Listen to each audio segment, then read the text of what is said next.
Asia. The urban transition is going very fast here. So in 1950 or 60, you would have found less than 20% of the population in Asia is urban. Yeah. Now it's approaching and passing the 50% mark, and by the end of the century, it will be urban. And already most of Asia is in an urban matrix of relationship. So if the city is the future, isn't it interesting that some cities do better than others?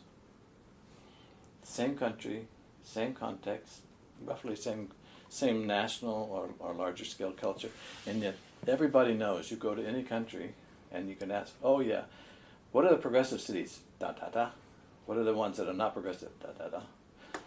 That's fascinating to me. Most people have not felt the impact of global warming.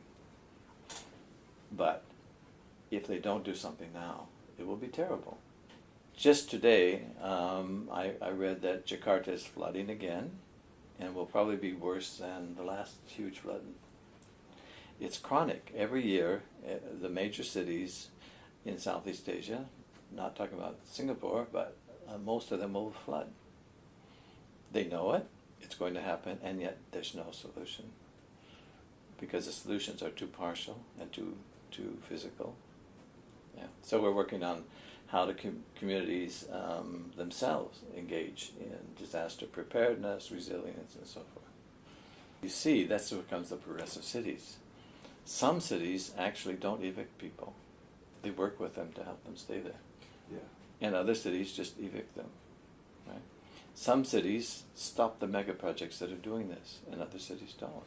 The city of Surabaya works with the people to help them stay. Jakarta, they just mostly evicted. The city of Seoul has what I call the magic mayor, who was elected in 2011, which is the subject of my paper. He stopped the mega projects that were the symbol of the previous government. I want to bring in the local government, the local state, which is missing from a lot of this discourse. A lot of it's on community, NGOs, or private sector, but the local government and the city government's been neglected as a subject. It is the synaptic relationship between you as a citizen and the corporate world in many ways, in land use, land regulation, all those things. And so we're seeing a number of events in Asia, for example, decentralization, that's empowering local governments to be more effective if they want to be.